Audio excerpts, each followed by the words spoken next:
Lucas 11:28 diz que bem-aventurado é o que ouve a palavra e aguarda. Mateus 4:4 diz que nem só de pão viverá o homem, mas de toda a palavra que sai da boca de Deus. Hebreus 4:12 diz que porque a palavra de Deus é viva e eficaz, e é mais penetrante do que espada alguma, que penetra até a divisão da alma, do espírito, de juntas e medulas, e ela é apta para discernir os pensamentos e as intenções do coração do homem. Então eu quero perguntar se tem alguém aqui no Conceição que acredita que a palavra pode salvar, que acredita que a palavra pode transformar, que acredita que a palavra pode chacoalhar a vida de alguém, divisor de águas dessa noite através do poder da palavra. Tem alguém que acredita? Que bom que tem gente que acredita. Vim no lugar certo então. Neemias capítulo 2, somente o versículo 18, que diz assim. Neemias capítulo 2, versículo 18. Então eu lhes contei como a mão do meu Deus foi boa sobre mim, bem como as palavras que o rei me tinha falado. E eles disseram: levantemo-nos e edifiquemos. Assim eles fortaleceram as suas mãos para esta boa obra. Pai, em nome de Jesus Cristo, eu te peço que o Senhor possa me cobrir com o teu Santo Espírito nesta hora, que não seja eu, Samuel, pregando, mas que seja o Espírito Santo do Senhor falando com a sua noiva nessa noite, em nome de Jesus, amém. Você que pode passar o assento, por gentileza. Glória a Deus. Lembrando que, pelo menos até hoje, a lei do Brasil, a lei de São Paulo, não nos proíbe de adorar. Então, se quiser adorar, adora. Se quiser glorificar, glorifica. Se quiser exaltar, pode exaltar, que ninguém vai te proibir, hein? Glória a Deus. Irmãos, aqui a história de Neemias é uma história que eu gosto muito. E essa história de Neemias se trata de um contexto onde Israel está no exílio. Você vê que o povo judeu, o povo hebreu, eles estão presos em vários lugares diferentes, já que depois do reinado de Davi, depois do reinado de Salomão, quando veio Roboão, quando veio outros reis, filhos de Salomão, filhos de Davi, eles fizeram com que o reino de Israel ficasse dividido e assim permanecesse. E o reino de Israel era dividido como uma parte que era Israel e outra parte que era Judá. E o país de Israel viveu uma crise gigantesca, porque a nação estava dividida. E como a nação não estava andando unida, elas foram tomadas com facilidade. A nação de Israel foi tomada com facilidade, porque eles não andavam em união. Eles estavam divididos, dois reinos diferentes, dois reinos mesmo que com mentalidade diferente, ainda assim dois reinos idólatras, dois reinos que não obedeciam a Deus. Pouquíssimos reis, pouquíssimos reinados, pouquíssimos anos. Se você for pegar o parâmetro geral de 1ª e 2ª Reis, 1ª e 2ª Crônicas, pouquíssimos reis se safam, aleluia, de um posicionamento ruim como rei. A maioria dos reis eram idólatras, a maioria dos reis iam contra as vontades de Deus. Então o reino de Israel foi subjugado facilmente. Algumas pessoas foram para a Pérsia, outras pessoas foram para a Babilônia, e assim, outros também para a Síria, e assim o povo de Israel foi dividido. E você encontra aqui Neemias, homem de Deus, do reino da Pérsia. Ele estava junto com exilados no reino da Pérsia. Jerusalém já tinha sido destruída. Ele fazia parte do povo de Judá, parte de Jerusalém. E Jerusalém já tinha sido sucumbida. E então Neemias, como exilado, tinha que trabalhar. Como qualquer outra pessoa que era escrava, ele tinha que trabalhar. Só que Neemias, comparado-se com outros escravos israelitas, ele tinha uma boa posição. Ele era copeiro do rei. Ele era o homem que degustava da bebida do rei para ver se não tinha veneno. Ou seja, era o homem que trabalhava do lado do rei. Era o homem que vivia do lado do rei. Só que mesmo Neemias vivendo do lado do rei, mesmo Neemias vivendo no exílio, mesmo Neemias vivendo longe de sua pátria, ele não esquecia da sua pátria, ele não esquecia do seu povo, ele não se esquecia da cidade que ele deixou. E você vê no capítulo 1, quando ele recebe mais notícias sobre Jerusalém e se lembra como era antes e como se encontra naquele momento, ele chorava demais. A palavra do Senhor vai nos dizer que ele se assentou, chorou, lamentou por alguns dias e jejuou e orou diante de Deus. A amargura de Neemias, lembrando da situação da sua cidade, da sua capital, de como estava, trouxe amargura para ele, trouxe tristeza. Mas olha que interessante, por causa da tristeza e por causa da amargura, ele jejuou e orou. Aí eu já quero lançar uma palavra sobre a vida de alguém. Há momentos que Deus permite a situação difícil chegar para você jejuar e orar, porque às vezes quando a situação está boa, você esquece de jejuar e orar. Então às vezes Deus aperta o calo para te lembrar: olha, você precisa voltar a jejuar e você precisa voltar a orar, você precisa voltar a chorar na presença de Deus, você precisa voltar a se prostrar na presença de Deus. E não somente esse tratamento foi com Neemias, mas com todo o povo. Deus permitiu que a nação escolhida por ele fosse tomada por pessoas que não serviam a Deus. Ele permitiu, porque as pessoas estavam se afastando de Deus. Deus não deixou que Israel fosse tomada simplesmente porque ele queria, mas era uma consequência daquilo que o povo cometia: imoralidade, pecado. Então, esse tratamento de Deus sobre as pessoas israelitas, os hebreus, em diversas nações pagãs, era um tratamento de Deus para se lembrarem do Deus que salvou eles, do Deus que tirou eles do Egito. Aleluia. Então, muitas vezes, aleluia, o contexto não é favorável, mas é para nós lembrarmos o Deus que nós servimos. É para lembrarmos do que Deus já fez pelas nossas vidas. E se lembrar que mesmo que a situação seja difícil, se você está na presença de Deus, a vitória já é garantida pelo nome dele. Então Neemias se assenta, Neemias chora, Neemias jejua e Neemias ora. E se você for ler os versículos do capítulo 1, aqui nós não temos um tempo perfeito para ler, mas você pode com certeza ler em sua casa, em seu lar. Ele faz uma oração profunda, ele se arrepende, não somente por ele, mas sobre todo o povo de Israel. Ele se arrepende, ele entrega a Deus as fraquezas do povo. As fraquezas deles eram: Deus, olha, nós erramos, Deus, nós pecamos contra o teu santo nome, nós deixamos de adorar, nós deixamos de obedecer, nós deixamos de sacrificar. Só que olha que interessante, quando você jejua e quando você ora, é batata, Deus vai responder, irmão. Nós não servimos um Deus que está morto, nós não servimos um Deus, aleluia, que pode não estar escutando, nós não servimos um Deus que dá um tempo, tira férias, nós servimos um Deus que anda com nós, peleja por nós, luta por nós, caminha do nosso lado. Então quando Neemias jejua e ora, ele já tem a plena convicção que Deus não vai tapar os ouvidos dele pela prece dele. Deus não vai tapar os ouvidos diante da oração de Neemias. Ele sabe que o Deus que ele serve, ainda que permitiu que ele chegasse no exílio, ele sabia que esse Deus era um Deus que não abandonava. Posso dizer uma coisa? A situação pode estar difícil, a tempestade pode estar grande, mas em meio à tempestade, Deus não te abandona. Deus ainda te escuta, Deus ainda te ouve, Deus ainda olha para você e ele diz: eu estou contigo. Ele ainda está contigo.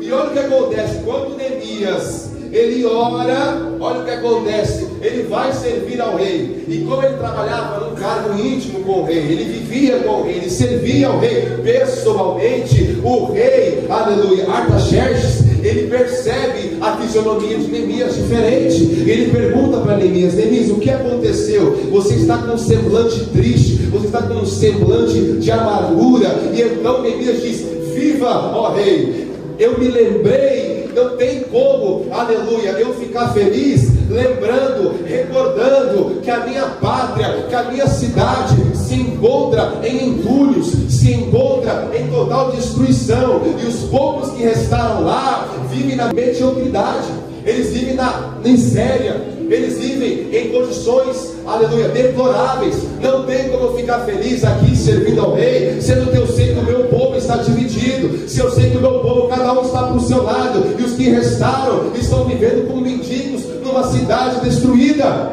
E aí olha o que acontece, aleluia. O rei diz o seguinte: que me pedes tu?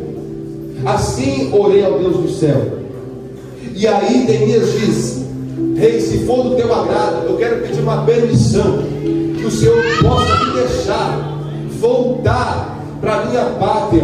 Eu não quero deixar de servir o rei, mas eu quero que o Senhor me dê um tempo, uma quantidade de dias para voltar para a minha pátria, aleluia, e encorajar, voltar a erguer os muros, começar a trazer esperança novamente. Nós sabemos que nós estamos divididos, mas eu quero trazer união para a minha pátria novamente. Eu quero trazer uma reconstrução para a minha pátria novamente. Eu quero ver as crianças sorrindo, eu quero ver as famílias de pé, eu quero ver os muros de pé, eu quero ver minha cidade bem. E então o rei, movido de íntima compaixão, creio eu também movido pelo coração de Deus, permite com que Neemias vá. Aí eu quero te afirmar uma coisa: quando um crente se coloca em oração, e quando um crente se coloca em jejum, até os reis vão ter que obedecer a ordenança de Deus. Quando você se coloca em oração, quando você se coloca em jejum, quando você chora na presença de Deus, as maiores autoridades também estarão sujeitas, porque Deus ouviu a sua oração. E pode passar céus e pode passar terra, mas as palavras do Senhor não passarão. Ou seja, se você conseguir mover o coração de Deus através da sua oração de arrependimento, Deus pode mover governador, Deus pode mover autoridade, Deus pode mover reis, Deus pode mover lei, Deus pode mover qualquer tipo de pessoa. Mas se você ora com uma oração de humildade, de arrependimento, Deus vai mover a situação para se tornar favorável para ti, meu filho. Então você vê que o rei que conquistou Israel, ao menos ele conquistou Judá, conquistou Jerusalém, que tem esse povo como seu escravo, ele ouve a petição de Neemias, que é o seu escravo, e ele deixa ir lá. Você vê como é interessante? Um rei que, aleluia, outrora lutava pela demolição de Jerusalém, agora deixa com que um dos seus escravos volte para Jerusalém para reconstruir. Aí eu te pergunto, na lógica humana, isso não faz sentido, isso não tem nexo, mas milagre não se explica, milagre se vive. Milagre não se explica, milagre acontece. Milagre não se vive, milagre se vê. Aleluia. Você vê que é um contexto onde o rei destruiu a cidade, mas quando Neemias toca o coração de Deus através da oração dele, o mesmo rei que queria o mal para aquela cidade vai ter que deixar Neemias voltar para reconstruir. Deixa eu te dizer uma coisa: aqueles que queriam teu mal, aqueles que queriam que você não chegasse, se a tua oração mover o coração de Deus, até quem te queria mal vai ter que deixar você passar, porque aí se encontra um santo, um filho de Deus. Aleluia. Aleluia. Será que tem irmãos nesta igreja hoje que acreditam que Deus pode mudar o contexto, que Deus pode mudar a realidade, que Deus pode mudar o destino? Cidades que outrora eram destruídas, vidas que outrora eram destruídas, famílias que eram destruídas, Deus vai dar um aval e Ele vai permitir que seja reconstruída. Deus vai dar um aval e vai permitir que seja restaurada. Glória a Deus. Então Neemias vai para a cidade. O rei dá um prazo para que Neemias vá, e não são muitos dias, são poucos. Aleluia. Neemias vai para a sua cidade com a escolta do rei, para que todo lugar onde ele passasse, os povos deixassem com que Neemias passasse, porque não podemos esquecer, Neemias era visto como um exilado, era visto como um escravo, então não podia sair para qualquer lugar que ele queria. Ele estava debaixo de uma autoridade que era do rei. Mas Neemias pediu autorização, e o rei Artaxerxes, ele permite com que uma escolta vá com Neemias. Ele permite que ele mesmo escreva uma carta dizendo que Neemias estava autorizado para voltar para a cidade e reconstruir os muros. E então quando Neemias chega lá, talvez com algumas pessoas, talvez com ninguém, mas havia sim algumas pessoas ainda na cidade, ele precisa ter um discurso, ele precisa ter palavras de confiança, palavras de esperança, para mover aquelas pessoas que acordam todo dia com a cidade destruída e motivar elas a reconstruir. Aleluia. Talvez o trabalho não foi fácil, humanamente não era nem um pouco fácil. Pessoas que sabiam que o seu contexto era de destruição, sabiam que a sua cidade, a sua estadia estava no chão. Muitos moravam nas ruas, muitos não tinham teto porque a cidade tinha sido destruída. Mas quando Neemias chega lá, aleluia, Deus não não deixou que ele chegasse lá à toa. Ele chegou com o discurso dos céus, ele chegou com o discurso divino. Aleluia. O versículo nós lemos, ele diz: então eu lhes contei como a mão do meu Deus foi boa sobre mim. E aqui eu quero dar um ponto. Aleluia. Aliás, ele ainda diz: bem como as palavras do rei que tinha falado. Ponto. O que eu quero dizer aqui? Eu quero dizer que quando Neemias chega lá, aleluia, ele recebe os ouvidos do povo primeiro. Por quê? Porque Neemias tinha um testemunho. Neemias tinha um testemunho. Neemias era escravo, Neemias era servente, Neemias era copeiro do rei. Mas por um dia que o rei viu a cara dele triste e amargurada, o rei decidiu que iria deixar ele sair da posição de escravo e voltar para a sua nação em uma posição de líder. Aleluia. Então você vê que Neemias tinha um testemunho. Ele chegou ao povo de Jerusalém e falou que ele tinha um testemunho. Olha, Deus me permitiu sair da posição de escravo e me colocar na posição de líder, para liderar a restauração, o renovo da cidade de Jerusalém. Aleluia. Eu quero te dizer algo: para você reconstruir a sua família, para você reconstruir o seu ministério, para você reconstruir a sua vida, primeiro Deus quer que você tenha um testemunho. Talvez seja por isso que você tenha passado por dias difíceis, talvez seja por isso que você tenha passado por desilusões, talvez por isso coisas boas nem sempre acontecem na sua vida, talvez por isso que as situações têm sido difíceis para a sua vida, porque Deus está permitindo você passar por uma situação para você ter testemunho e sustentação para liderar uma restauração. Aleluia. Irmão, você está entendendo que Deus permite com que o vento venha, Deus permite que o barco balance um pouco, Deus permite que as dúvidas cheguem para você ter testemunho. Eu quero te dizer algo: as marcas que você tem carregado, as enfermidades que você tem carregado, as cicatrizes que você tem carregado, vão servir de testemunho lá na frente, para você reerguer, e não só reerguer, mas dar exemplo para a vida de alguém. Aleluia. Eu gosto de dizer isso, eu gosto muito de falar isso. Sabia que um pouquinho de força que você tem para vir para a igreja pode ser influência para muitos? Aleluia. A pessoa olha de fora e diz: a família está caída, os filhos estão nas drogas, o marido ou a esposa está desviada, e continua indo para a igreja, trabalhou o dia inteiro, continua indo para a igreja, continua para a oração, continua no ensino, continua no ensaio. Deus está dizendo para alguém: a sua perseverança vai servir de exemplo para outras pessoas.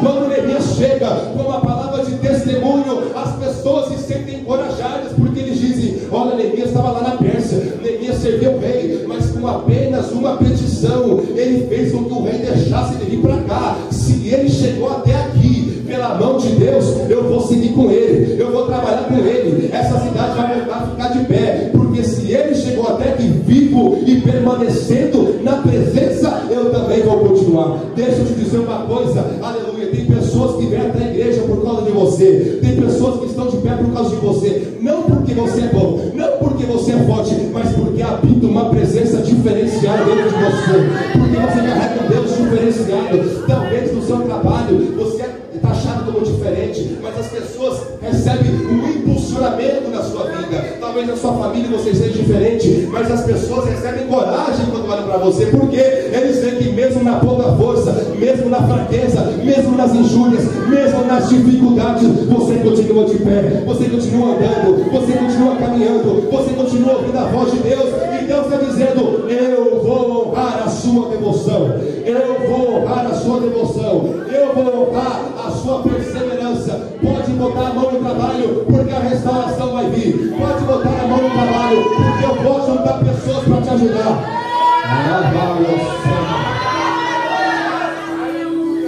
Você vê que o testemunho que Neemias carregava fez com que pessoas se ajuntassem para ajudar. Outra coisa, posicionamento. Neemias teve um posicionamento, e posicionamento de fé. Olha como o versículo continua: e eles disseram: levantemo-nos. Se eles responderam a Neemias dizendo: levantemo-nos, significava que eles não estavam levantados. Se eles falaram: vamos nos levantar, significa que eles não estavam em pé. Mas quando eles veem um homem de pé carregando até ele, andando até ele, dizendo: vamos reconstruir, eles se levantaram.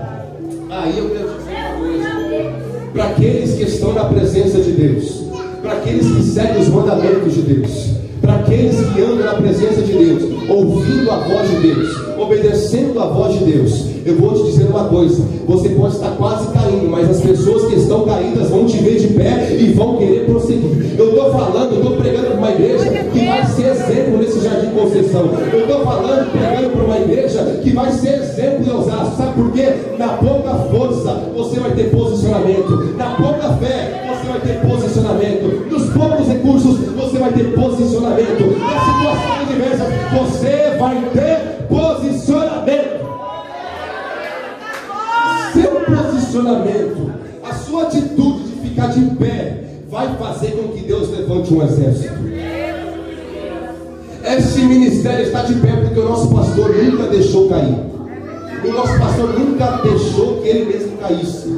Ele sempre permaneceu de pé. E assim começaram a se abrir as congregações. Assim começou a igreja a se expandir para o mundo afora. Por quê? Porque teve homens que não deixaram vacilar, não deixaram com que o cansaço vencesse, não deixaram com que o desânimo vencesse, mas continuaram de pé. Porque eles eram os fortes, Samuel? Eles eram os tais? Não, mas porque eles acreditavam na presença que eles carregavam. Eles acreditavam no Deus que servia. Eles acreditavam que Deus era com eles.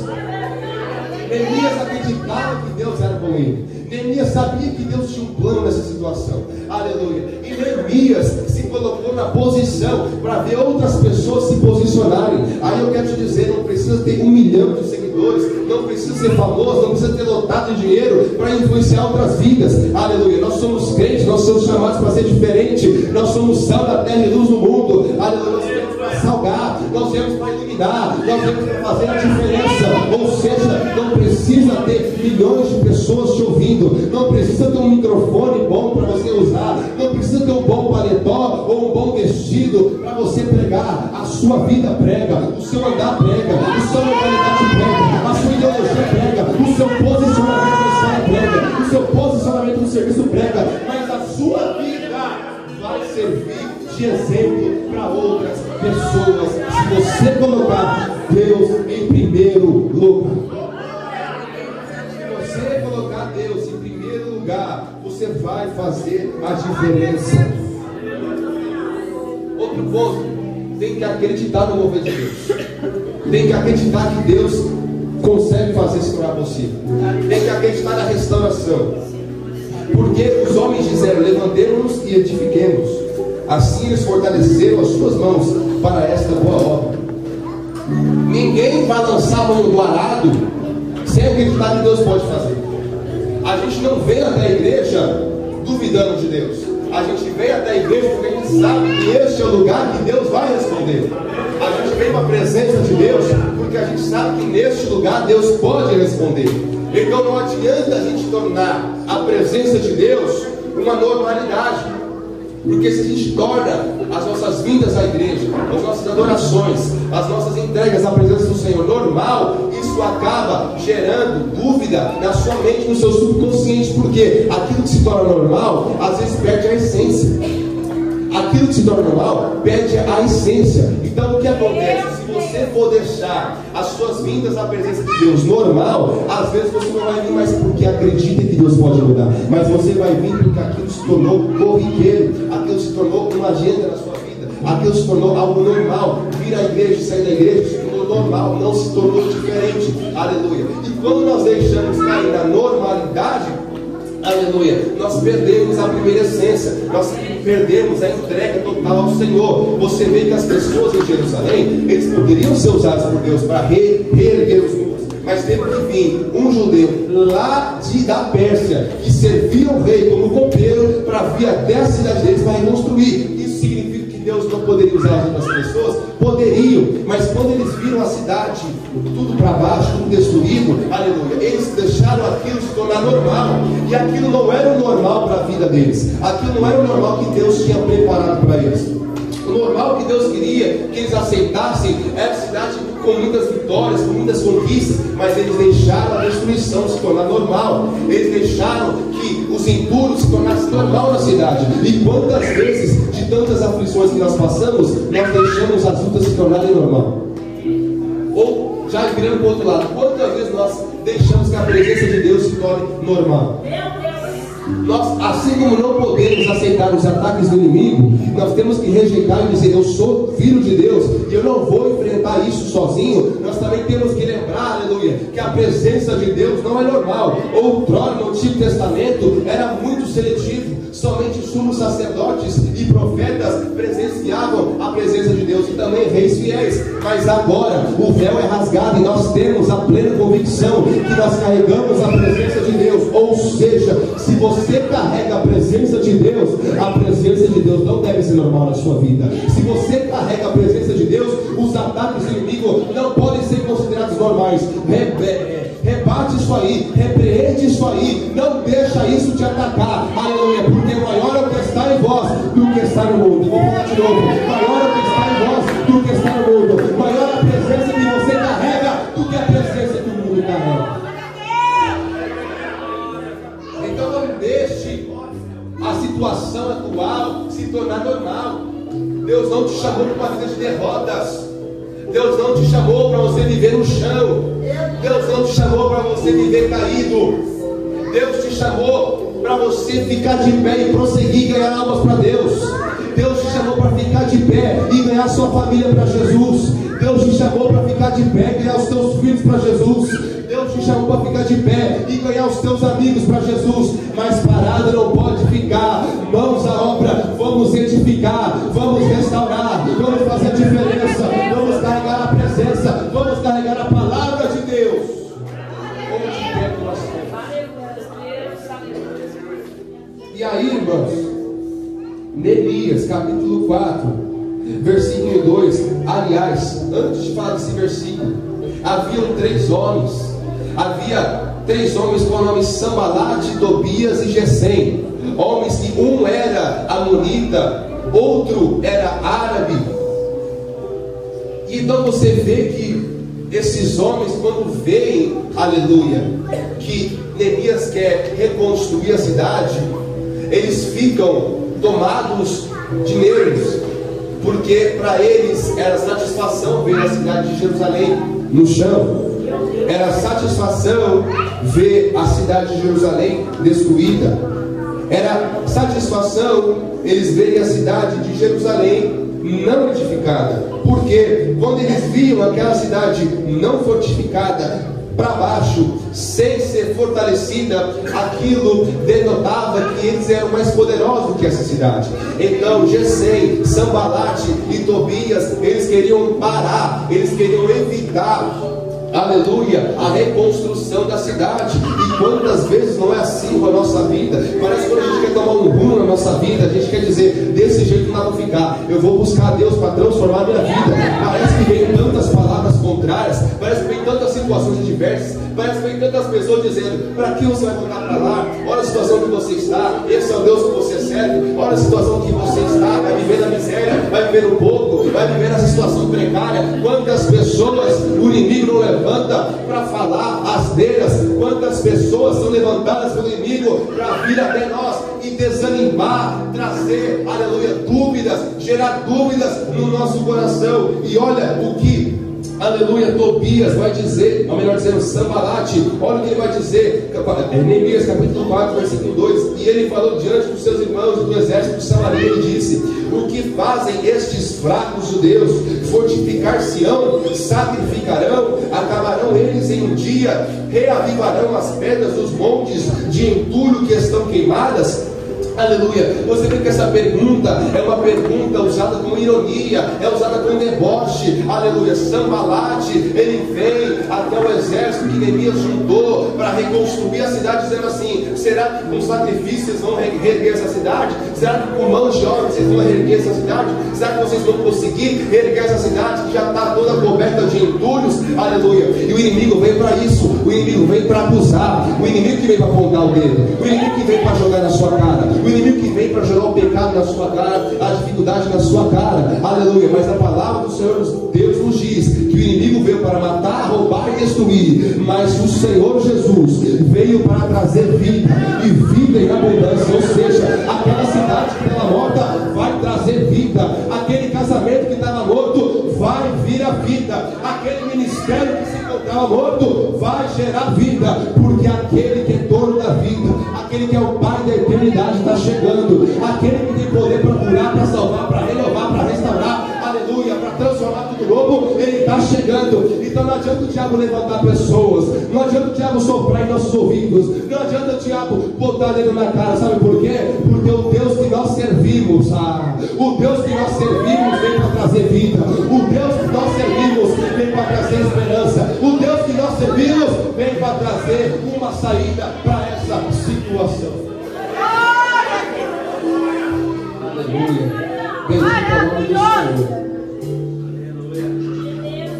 Sanbalat, Tobias e Gesem, eles viam o físico, viam uma cidade derrubada abaixo, mas Neemias, pelos olhos espirituais, ele via a situação espiritual daquela cidade. Ele via que era uma cidade que não tinha mais esperança, uma cidade destruída, mas ele sabia, pela presença de Deus, que ao ele chegar naquela terra, naquela cidade, as coisas se tornariam novas. Aí eu me lembro do profeta Samuel, quando ele vai ungir, aleluia, ou melhor dizendo, ele é levado pelo Senhor, aleluia, para ungir um dos filhos de Jessé, para ser rei de Israel. E quando ele olha para o primeiro filho, para o primogênito de Jessé, ele já acha então mesmo, é forte, é guerreiro, é grande, é bonito, é formoso. Só que Deus fala para Samuel: ó Samuel, você vê o físico, mas eu vejo o interior. Você vê o físico, mas eu vejo o caráter. Você vê o físico, mas eu vejo o espiritual. Você vê o físico, mas eu vejo a alma. Você vê o físico, mas eu vejo a mentalidade. O que eu quero dizer aqui, às vezes as pessoas querem julgar, querem só atrapalhar, não querem vir para ajudar, querem só para falar, só estão vendo o físico, mas Deus está dando olhos espirituais para alguém aqui nessa noite, para você ver o trabalho que Deus vai fazer lá naquele lugar, o trabalho que Deus vai fazer na sua vida. Sanbalat, Tobias e Gesem, eles veem o físico, eles veem os impuros, eles veem as pedras antigas, mas Deus está dando visão espiritual e está mostrando a cidade erguida novamente. Glória a Deus. Apocalipse 21:5 diz: Ele faz todas as coisas novas. Deus é o mesmo ontem, hoje e eternamente. Deus queria fazer coisa nova, Deus queria reerguer aqueles lugares. Só que olha que interessante, a palavra reconstruir, que foi muito usada no livro de Neemias, quase todos os capítulos usam essa palavra reconstruir. No hebraico é traduzido como reutilizar aquilo que já foi usado. Então, quando Neemias diz vamos reconstruir, ele está dizendo nós vamos reutilizar aquilo que já foi usado. Ou seja, o mesmo entulho, isso aqui é Bíblia, irmão, o mesmo entulho que para Sanbalat, Tobias e Gesem era a destruição da cidade, para Neemias era a ferramenta de trabalho. O mesmo entulho que mostrava a cidade caída, para Deus era a ferramenta de trabalho para reerguer. Sabe de uma coisa? Jerusalém foi reerguida pelas mesmas pedras que estavam no chão. Jerusalém foi reerguida pelas mesmas pedras, os mesmos materiais que viraram entulho. A Jerusalém foi reerguida com as mesmas pedras, os mesmos materiais, as mesmas ferramentas que estavam destruídas no chão. Sabe o que Deus está dizendo? Eu ainda posso usar aquilo que parece caído, eu ainda posso usar aquilo que parece que não tem mais jeito, eu ainda posso usar aquilo que parece estar perdido, eu ainda posso usar aquilo que para muitos é objeto, aleluia, de zoeira, objeto de risada, objeto de dar risada, objeto de fazer pouco caso. Aquilo que as pessoas falam, está de pé, está no chão, está caído, está quebrado, para Deus é ferramenta de trabalho. Deus está dizendo para alguém aqui, talvez eles estão te olhando caído, talvez eles estão te vendo destruído, talvez eles estão te vendo em pedaços, mas eu estou dizendo, esses pedaços eu vou juntar, eu vou colocar de pé e vai ser restaurado, vai ser fortificado, vai ser erguido novamente. Deus do céu. E a cidade foi erguida. Valeu a pena Neemias sair da terra que ele estava servindo. A cidade foi erguida novamente. Só que aí tem um porquê, tem um porém. Toda a cidade foi erguida com as pedras que estavam no chão, menos os portões. Por quê? Os portões eram de madeira. E esses portões de madeira, quando Jerusalém foi conquistada, foram queimados. Ou seja, aqui está um negócio sério aqui. Tem gente que talvez não vai gostar, mas é necessário falar disso. Israel Jerusalém foi contaminada porque abriu as portas para muitas pessoas que não deviam ser. Glória a Deus, aleluia, Jesus. Vou falar de novo porque eu tive problema na dicção aqui agora. Jerusalém sofreu porque deixou a porta aberta para muitas pessoas que não deveriam entrar.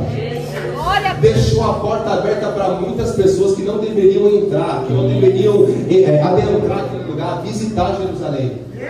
E por causa da porta aberta para muitas pessoas com pensamentos ruins, a imoralidade veio, o paganismo veio, o pecado veio, porque eles deixaram os povos de fora contaminar os que estavam de dentro.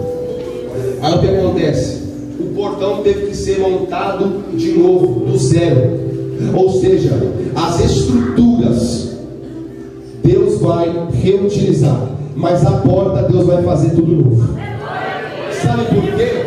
Aleluia. Deus sabia que aquela cidade estava debaixo de entulhos. Por quê? Porque deixou pessoas mais intencionadas entrar lá. Então Deus falou o seguinte: já que pessoas mal intencionadas entrou por essa porta, eu vou refazer a porta. A estrutura vai ser a mesma, mas a porta vai ser diferente. Deus está dizendo para alguém aqui: eu vou dar visão, eu vou dar discernimento para quem você pode aceitar na sua vida e para quem você não pode aceitar. Eu vou dar sabedoria para você saber quem você pode receber e quem você não pode receber, quem é de Deus e quem é do diabo. Deus está dizendo para alguém: eu estou abrindo visão espiritual para você selecionar suas amizades e deixar as pessoas bem intencionadas entrar na sua vida.